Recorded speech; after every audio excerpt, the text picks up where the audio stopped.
베드로후서 1장. 예수 그리스도의 종이며 사도인 시몬 베드로는 우리와 같이 소중한 믿음을 받은 여러분에게 이 편지를 씁니다. 여러분은 우리 하나님과 구주 예수 그리스도의 의로우심을 힘입어 이 믿음을 받았습니다. 하나님과 우리 주 예수님을 더 깊이 알므로써 은혜와 평안이 여러분에게 더욱 넘치기를 기도합니다. 그리스도께서는 하나님의 능력으로 우리가 하나님을 섬기며 살아가는 데 필요한 모든 것을 허락해 주셨습니다. 이 모든 것은 우리가 그분을 알 때 받게 되는 것입니다. 그분은 자신의 영광과 선함으로 우리를 불러주셨습니다. 그 영광과 선함을 통해 약속하신 크고 놀라운 선물을 우리에게 주셨으며 이 약속을 통해 하나님을 닮은 모습으로 함께 교제하게 하셨습니다. 그러므로 세상의 어떤 정욕도 여러분을 멸망시킬 수 없습니다. 그러므로 이러한 복을 받은 여러분은 열심히 여러분의 생활 가운데 믿음의 덕을, 덕의 지식을, 지식의 절제를, 절제의 인내를, 인내의 경건을, 경건의 형제우애를, 형제우애의 사랑을 더하십시오. 이 모든 것이 여러분의 삶 가운데서 자라난다면 여러분을 유익하고 쓸모있는 사람으로 만들어줄 것입니다. 또한 우리 주 예수 그리스도를 아는 지식이 여러분의 삶을 더욱 풍성하게 해줄 것입니다. 그러나 이런 것을 갖추지 못한 자는 안못 보는 사람과 같으며 과거의 더러운 죄로부터 깨끗함을 받은 사실을 잊은 사람들입니다.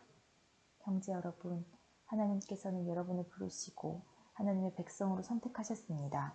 여러분은 자신이 하나님께 선택받은 백성임을 남들이 알 수 있도록 힘써야 합니다. 이렇게 할 때 여러분은 결코 넘어지지 않으며 우리 주님이시며 구원자이신 예수 그리스도의 영원한 나라에서 최고의 환영을 받게 될 것입니다. 여러분이 이 모든 것을 다 알고 있고 또 진리 안에 굳게 서 있지만 한 번 더 여러분의 기억을 일깨워주고 싶습니다. 내가 이 세상에 살아있는 동안 여러분에게 이렇게 하는 것이 옳다고 생각합니다. 나는 이제 곧 육신을 떠나야 함을 알고 있습니다. 우리 주 예수 그리스도께서 내게 그것을 알려주셨습니다. 내가 할 수 있는 한 몇 번이고 여러분이 이것들을 기억할 수 있도록 힘쓸 것입니다. 내가 이 세상을 떠난 후에도 여러분이 이 사실들을 기억하기를 진심으로 원합니다. 우리는 주 예수 그리스도가 영광 가운데 오실 것을 여러분에게 전했습니다. 그것은 누군가가 지어낸 근사한 이야기가 결코 아닙니다. 우리는 그분의 위험 있는 모습을 우리 눈으로 직접 보았습니다. 장엄한 영광 가운데 하나님의 음성이 들렸습니다. 이는 내 사랑하는 아들이며 내가 그로 인해 무척 기쁘다. 그 순간 예수 그리스도는 영광과 존귀를 받으셨습니다. 우리는 그 음성을 똑똑히 들었습니다. 거룩한 산에서 예수님과 함께 있었을 때 들은 그 음성은 분명히 하늘로부터 울려온 것이었습니다. 이렇게 해서 우리는 예언자들이 전한 말씀을 보다 확실히 믿게 되었습니다. 여러분도 그 말씀을 가까이 하고 따르는 것이 유익할 것입니다. 그들이 전해준 말씀은 어둠을 환히 밝혀주는 빛과도 같은 것입니다. 그 빛은 여러분의 마음 가운데 동이 트고 아침 새별이 환히 떠오를 때까지 여러분의 마음을 밝혀줄 것입니다. 그러므로 분명히 이 사실을 기억하십시오. 어떠한 예언의 말씀도 예언자가 마음대로 해석해서 기록한 것이 아니며 사람의 뜻대로 말하고 싶은 것을 적어놓은 것도 아닙니다. 그들은 성령의 감동을 받아 하나님의 말씀을 적어놓았습니다. 2장. 전에 이스라엘 백성 가운데 거짓 예언자들이 있었던 것처럼 여러분 가운데도 거짓 선생이 나타날 것입니다. 이들은 살며시 여러분 가운데 들어와 여러분을 잘못된 길로 인도하고 혼란스럽게 만들 것입니다. 또한 그들은 우리를 죄에서 풀어주시려고 피 흘리신 주 예수 그리스도를 부인하여 스스로 멸망의 길로 달려가고 있습니다. 많은 사람이 그들의 악한 길을 따르고 참 진리의 길을 방해할 것입니다. 여러분에게 거짓을 말하여 이용하는 그 사람들은 여러분이 가진 돈에만 관심이 있을 뿐입니다. 하나님께서는 이미 그들에게 죄가 있다고 선언하셨으며 그들은 의로우신 하나님의 심판을 피할 길이 없습니다. 천사들이 죄를 저질렀을 때 하나님께서는 그들을 용서하지 않으시고 지옥으로 보내어 심판날까지 어두운 구덩이에 갇혀있게 하셨습니다. 또한 오래전 하나님을 거역하고 악한 행실을 하던 사람들을 홍수로 쓸어버리셨습니다. 하지만 하나님께서는 하나님의 의로우심을 외치던 노아와 7 식구의 생명을 보호하셨습니다. 그리고 죄악의 도시 소돔과 고모라에 불을 내려 잿더미로 만드시고 훗날 하나님을 거역하고 순종치 아니하는 사람들에 대한 본보기로 삼으셨습니다. 그러나 하나님께서는 그 가운데서 롯을 구원하셨습니다. 외로운 롯은 그 성에 사람들이 방탕하게 살아가는 것을 보며 괴로워하였습니다. 롯은 선한 사람이었기에 이웃들이 날마다 행하는 악한 일들을 보고 들으면서 몹시 괴로워하였습니다. 하나님께서는 경건한 사람을 어떻게 구원해야 할지 아시고 큰 어려움이 닥칠 때 구원해 주십니다. 그러나 악한 사람은 심판날까지 계속 벌하실 것입니다. 특별히 육체의 정욕을 따라 죄악을 저지르며 살아가는 자와 하나님의 권위를 무시하는 자들에게는 더 큰 벌을 내리실 것입니다. 거짓 선생들은 이처럼 자기 마음대로 행동하고 교만할 뿐 아니라 영광스러운 천사들에 대해서도 욕하며 함부로 떠들어댑니다.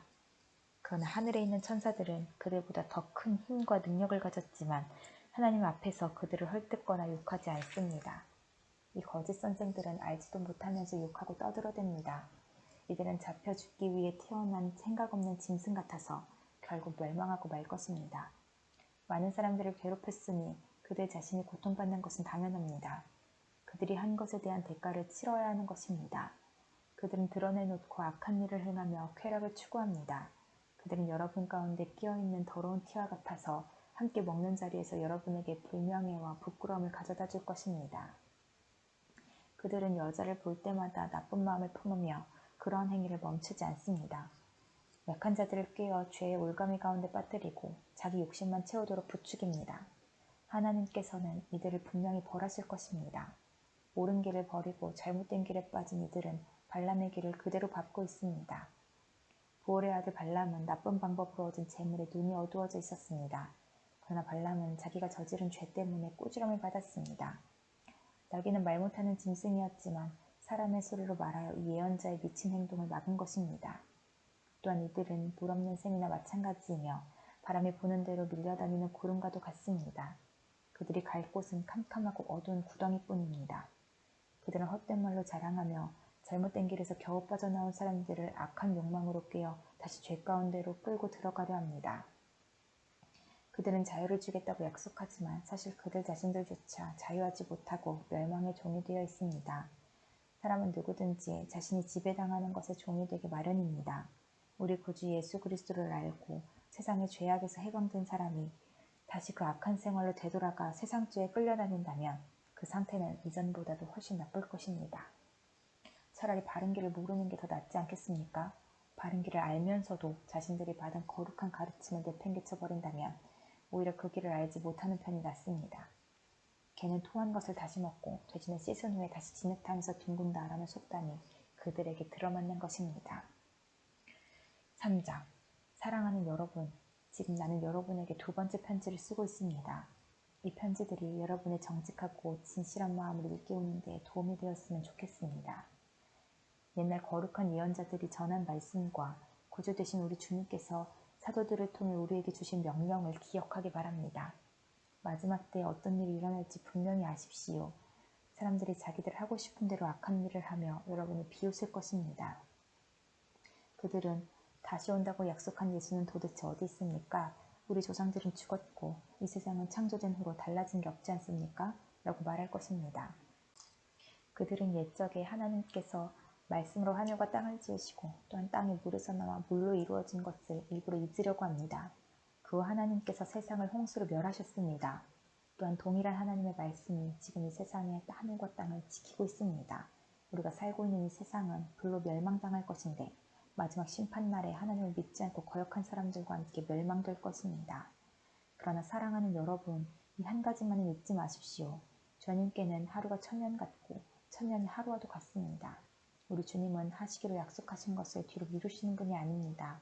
어떤 사람들은 더디다고 생각할지도 모릅니다. 그러나 이것은 하나님께서 우리를 위해 오래 참으시기 때문입니다. 하나님께서는 한 사람이라도 멸망치 않고 모두 회개하고 돌아오기를 바라고 계십니다. 하지만 주님의 날은 도적같이 갑자기 올 것입니다. 하늘이 큰 소리를 내며 사라지고 하늘에 있는 모든 것들이 불에 의해 녹을 것입니다. 또한 땅과 땅에 있는 모든 것들도 불타버릴 것입니다. 모든 것이 이렇게 다 타버릴 텐데 여러분은 어떤 사람이 되어야 하겠습니까? 거룩하고 경건하게 살아야 하지 않겠습니까? 여러분은 그날이 오기를 손꼽아 기다려야 합니다. 그날에 하늘과 하늘에 있는 모든 것이 불타 없어지겠지만 하나님께서는 우리에게 약속하셨습니다. 정의가 살아있는 새 하늘과 새 땅을 우리에게 주시겠다고 말입니다. 사랑하는 여러분, 그날을 기다리며 죄를 멀리하고 흠없이 살도록 노력하십시오. 하나님과 평안 가운데 거하시기 바랍니다. 우리 주님의 오래 참으심으로 우리가 구원받았다는 사실을 잊지 마시기 바랍니다.